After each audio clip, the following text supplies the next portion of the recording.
ಜೈ ಶ್ರೀಮಾತಾ ನಮಸ್ತೆ ಸ್ನೇಹಿತರೆ, ನಾನು ನಿಮ್ಮ ಪ್ರವೀಣ್ ರಾವ್. ಎಲ್ಲರಿಗೂ ಹೊಸ ಕ್ಯಾಲೆಂಡರ್ ವರ್ಷದ ಹಾರ್ದಿಕ ಶುಭಾಶಯಗಳು ಹಾಗೂ ಎಲ್ಲರಿಗೂ ಇನ್ಸ್ಪೈರಿಂಗ್ ಕಥನ ಯೂಟ್ಯೂಬ್ ಚಾನಲ್ಗೆ ಸ್ವಾಗತ ಸುಸ್ವಾಗತ. ಜನವರಿ 1 ಹೊಸ ಕ್ಯಾಲೆಂಡರ್ ವರ್ಷ ಎಂದು ಆಚರಿಸುತ್ತಾರೆ. ಆ ದಿನವನ್ನು ಹೊಸ ವರ್ಷ ಎಂದು ಏಕೆ ಆಚರಿಸಲಾಗುತ್ತದೆ? ಈ ದಿನದ ಇತಿಹಾಸವೇನು ಎಂಬುದರ ಬಗ್ಗೆ ತಿಳಿಯೋಣ. ನೀವಿನ್ನು ನನ್ನ ಚಾನಲ್ಗೆ ಸಬ್ಸ್ಕ್ರೈಬ್ ಮಾಡಿಲ್ಲ ಅಂದರೆ ದಯವಿಟ್ಟು ಸಬ್ಸ್ಕ್ರೈಬ್ ಮಾಡಿ ಹಾಗೂ ನನ್ನ ಮುಂದಿನ ಎಲ್ಲ ವಿಡಿಯೋಗಳ ನೋಟಿಫಿಕೇಷನ್ಗಾಗಿ ಬೆಲ್ ಚಿಹ್ನೆ ಒತ್ತಿ. ಇಂದು 2023ನೇ ಸಾಲಿನ ಕೊನೆಯ ದಿನ. ನಾಳೆ 2024ರ ಮೊದಲ ದಿನ. ಅಂದರೆ ಹಳೆಯ ವರ್ಷಕ್ಕೆ ವಿದಾಯ ಹೇಳಿ ಹೊಸ ಕ್ಯಾಲೆಂಡರ್ ವರ್ಷವನ್ನು ಸ್ವಾಗತಿಸುವ ಸಂಭ್ರಮಾಚರಣೆಯಲ್ಲಿದೆ ನಮ್ಮ ಜಗತ್ತು.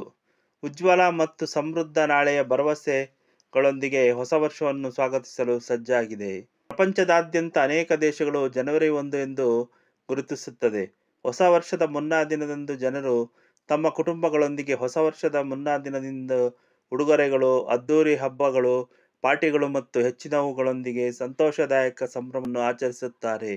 ಹೊಸ ವರ್ಷದ ಆರಂಭವು ಸಂತೋಷ, ನವೋಲ್ಲಾಸ ಮತ್ತು ಉತ್ತಮ ಭವಿಷ್ಯಕ್ಕಾಗಿ ಭರವಸೆಯನ್ನು ಸಂಕೇತಿಸುತ್ತದೆ.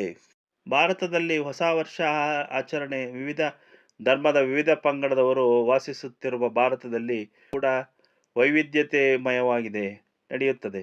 ಕೆಲವು ರಾಜ್ಯಗಳು ಯುಗಾದಿಯಂದು ಹೊಸ ವರ್ಷದ ಆಚರಣೆ ಎಂದು ಸಾಂಪ್ರದಾಯಿಕವಾಗಿ ಆಚರಿಸಿದರೆ, ಉತ್ತರ ಭಾರತದಲ್ಲಿ ಹೋಳಿ ಹಬ್ಬವು ಹೊಸ ವರ್ಷದ ಆಚರಣೆಯ ಪ್ರತೀಕವಾಗಿದೆ.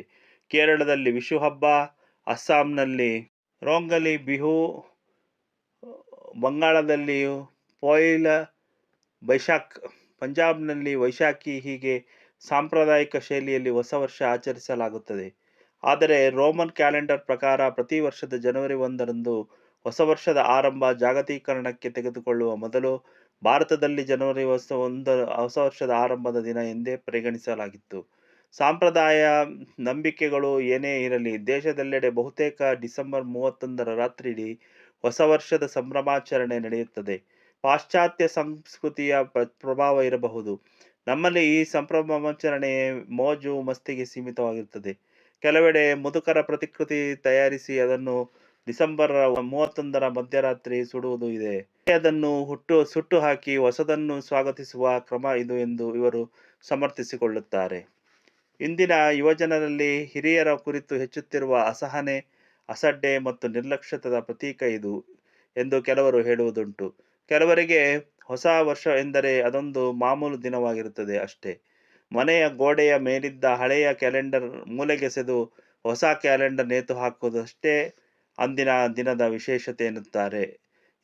ಇನ್ನು ಕೆಲವರು ಇರುತ್ತಾರೆ, ಪ್ರತಿ ಬಾರಿ ಹೊಸ ವರ್ಷದ ದಿನಾಚರಣೆ ಎಂದು ಈ ವರ್ಷ ಸಾಧಿಸಬೇಕಾದ ಕಾರ್ಯಗಳ ಪಟ್ಟಿಯನ್ನು ರೆಡಿ ಮಾಡಿರುವ ವಿಷಯ ಮತ್ತೆ ಅವರಿಗೆ ನೆನಪಾಗುವುದು ಮುಂದಿನ ಬಾರಿ ಹೊಸ ವರ್ಷ ಆಚರಣೆ ಸಂದರ್ಭದಲ್ಲಿ. ಆದರೆ ಈ ಜಮಾನದ ಯುವಜನತೆಗೆ ಹೊಸ ವರ್ಷದ ಆಚರಣೆ ಎಂದರೆ ಅದೊಂದು ಮೋಜಿನಾಟ ಎಂಬಂತಾಗಿದೆ. ಮನೆಯಲ್ಲಿ ಹಿರಿಯರು ಮೂಲೆಗುಂಪಾಗುತ್ತಿರುವ ಪ್ರಸ್ತುತ ಸನ್ನಿವೇಶದಲ್ಲಿ ಸಂಪ್ರದಾಯ ನಂಬಿಕೆಗಳು ಅರ್ಥ ಕಳೆದುಕೊಳ್ಳುತ್ತಿದೆ. ಸ್ಮಾರ್ಟ್ಫೋನ್, ವಾಟ್ಸಪ್ಗಳ ಆ ಕಾರುಬಾರಿನಲ್ಲಿ ಎಲ್ಲೋ ದೂರದ ಬೀಚಿನಲ್ಲೋ ಪಬ್ನಲ್ಲೋ ಕುಳಿತುಕೊಂಡು ಊರಿನಲ್ಲಿರುವ ಹೆತ್ತವರಿಗೆ ಹ್ಯಾಪಿ ನ್ಯೂ ಇಯರ್ ಮಮ್ಮಿ ಪಾಪಾ ಎಂದು ಮೆಸೇಜ್ ಕಳಿಸಿಬಿಟ್ಟರೆ ತಮ್ಮ ಜವಾಬ್ದಾರಿ ಮುಗಿಯಿತು ಎಂಬ ಮನೋಭಾವನೆ ಹೆಚ್ಚುತ್ತಿದೆ. ಹೊಸ ನೀರು ಬಂದು ಹಳೆಯ ನೀರನ್ನು ಕೊಚ್ಚಿಕೊಂಡು ಹೋಗುತ್ತಿದೆ. ಹೊಸ ವರ್ಷಾಚರಣೆಯ ಸಂಭ್ರಮ ಒಂದು ದಿನಕ್ಕೆ ಸೀಮಿತವಾಗಿ ಬಿಟ್ಟಿದೆ. ಜಗತ್ತಿನಲ್ಲಿ ಬೇರೆ ಬೇರೆ ದೇಶಗಳಲ್ಲಿ ಬೇರೆ ಬೇರೆ ಅನುಸರಿಸುತ್ತಾರೆ. ಕ್ರಿಸ್ತನ ವೈಭವೀಕರಣ ದಲ್ಲಿ ಮೇಷ ಸಂಕ್ರಾಂತಿರದ ಅಮಾವಾಸ್ಯೆ ಎಂದು ಹೊಸ ವರ್ಷ ಆಚರಿಸಲಾಗುತ್ತಿತ್ತು. ಆಸ್ಟ್ರೇಲಿಯಾದಲ್ಲಿ ತುಲಾ ಸಂಕ್ರಾಂತಿಯ ಸಮೀಪದ ಅಮಾವಾಸ್ಯೆಯ ದಿನದಂದು ಹೊಸ ವರ್ಷ ಪ್ರಾರಂಭವಾಗುತ್ತದೆ. ಈಜಿಪ್ಟಿನರಿಗೆ, ಪರ್ಷಿಯನ್ನರಿಗೆ ತುಲಾ ಸಂಕ್ರಾಂತಿ ಎಂದು, ಗ್ರೀಕರಿಗೆ ಮಕರ ಸಂಕ್ರಾಂತಿ ಎಂದು ಹೊಸ ವರ್ಷ ಆರಂಭವಾಗುತ್ತದೆ. ಮಹಮ್ಮದೀಯರು ಚಂದ್ರಮಾನ ಪದ್ಧತಿಯನ್ನು ಅನುಸರಿಸುತ್ತಾರೆ. ಅದೇ ರೀತಿ ಕ್ರೈಸ್ತರಿಗೆ ಜನವರಿ 1 ಹೊಸ ವರ್ಷ ಆರಂಭವಾಗುತ್ತದೆ. ಜನವರಿ 1ರಂದು ಹೊಸ ವರ್ಷ ಆಚರಣೆ ವೈಜ್ಞಾನಿಕವಾದದ್ದಲ್ಲ. ಹಿಂದೆ ಅವರು ಮಾರ್ಚ್ 1ರಂದು ಹೊಸ ವರ್ಷ ಆಚರಿಸುತ್ತಿದ್ದರು. ಆದರೆ ಕ್ರೈಸ್ತರ 13ನೇ ಪೋಪ್ ಆಗಿದ್ದ ಗ್ರೆಗರಿ ಎಂಬವನು ಯೋಚಿಸಿದ, ಯೇಸು ಕ್ರಿಸ್ತನ ಇಡೀ ಜಗತ್ತಿಗೆ ದೊಡ್ಡ ಮಹಾಪುರುಷ, ಆದ್ದರಿಂದ ಆತನ ಜನ್ಮದಿನದ ಆಧಾರದ ಮೇಲೆ ಹೊಸ ವರ್ಷ ಆರಂಭಿಸಬೇಕು ಎಂಬುದಾಗಿ ಅಂದುಕೊಂಡನು. ಇದರಿಂದ ಪೋಪನ ಅನುಯಾಯಿಗಳು ಯೇಸುಕ್ರಿಸ್ತನ ಜನ್ಮದಿನವಾದ ಡಿಸೆಂಬರ್ 25ಕ್ಕೆ ಮುಗಿದ 6 ದಿನಗಳಲ್ಲಿ ಬರುವ ಜನವರಿ 1 ಹೊಸ ವರ್ಷವಾಗಿ ಆಚರಿಸಲು ಪ್ರಾರಂಭಿಸಿದರು. ಹೀಗೆ ಯೇಸು ಕ್ರಿಸ್ತನನ್ನು ವೈಭವೀಕರಿಸುವುದಕ್ಕಾಗಿ 1582ರಿಂದ ಗ್ರೆಗೋರಿಯನ್ ಕ್ಯಾಲೆಂಡರ್ ಆಚರಣೆಗೆ ಬಂತು. ರೋಮನ್ ಕ್ಯಾಥಲಿಕ್ ರಾಷ್ಟ್ರಗಳೆಲ್ಲ ಜನವರಿ 1ನೇ ವರ್ಷಾರಂಭವೆಂದು ಸ್ವೀಕಾರ ಮಾಡಿದುದರ ಫಲವಾಗಿ ಇಂದು ಪ್ರಪಂಚದ ಬಹುತೇಕ ಕಡೆ ಜನವರಿ 1ರಂದು ಹೊಸ ವರ್ಷ ಆಚರಣೆಯಲ್ಲಿದೆ. ಮೂರ್ಖರ ದಿನ ಆಚರಣೆ ಹೇಗೆ ಬಂದಿದ್ದು? ಪಾಶ್ಚಾತ್ಯದಲ್ಲೂ ಕೆಲವರು ವಿಚಾರವಂತರಿದ್ದರು. ಅವರು ಮಾರ್ಚ್ 1ರಂದು ಹೊಸ ವರ್ಷ ಆಚರಿಸುವುದು ಸೂಕ್ತವಾಗಿದೆ, ಅದನ್ನು ದಯವಿಟ್ಟು ಬದಲಾಯಿಸಬೇಡಿ ಎಂಬುದಾಗಿ ಮನವಿ ಮಾಡಿದರು. ಒಂದು ವೇಳೆ ಬದಲಾಯಿಸಬೇಕಾದರೆ ಭಾರತೀಯರ ಪದ್ಧತಿಯ ಪ್ರಕಾರ ಬದಲಾಯಿಸಬಹುದು. ಭಾರತೀಯರ ಹೊಸ ವರ್ಷವಾದ ಯುಗಾದಿಯಿಂದ ಇಡೀ ಪ್ರಕೃತಿಯೇ ಹೊಸತನದಿಂದ ಕಂಗೊಳಿಸುತ್ತದೆ. ಪಾಡ್ಯದ ದಿನದಂದು ಸೂರ್ಯನು ವಸಂತ ಸಂಪಾತದ ಮೇಲೆ ಬರುತ್ತಾನೆ ಮತ್ತು ವಸಂತ ಋತು ಪ್ರಾರಂಭವಾಗುತ್ತದೆ. ಎಲ್ಲ ಋತುಗಳಲ್ಲಿ ಕುಸುಮಕಾರಿ ವಸಂತ ಋತುವು ತನ್ನ ವಿಶೇಷ ಶಕ್ತಿಯಾಗಿದೆ ಎಂದು ಭಗವಂತನು ಭಗವದ್ಗೀತೆಯಲ್ಲಿ ಹೇಳಿದ್ದಾನೆ. ಈ ಸಮಯದಲ್ಲಿ ಸಮಶೀತೋಷ್ಣ, ಉತ್ಸಾಹದಾಯಕ ಮತ್ತು ಆಹ್ಲಾದದಾಯಕ ಹವಾಗುಣಗಳಿರುತ್ತದೆ. ಇಡೀ ಪ್ರಕೃತಿಯಲ್ಲಿ ಈಗ ಜೀವಂತಿಕೆ ಇದೆ, ಲವಲವಿಕೆ ಇದೆ.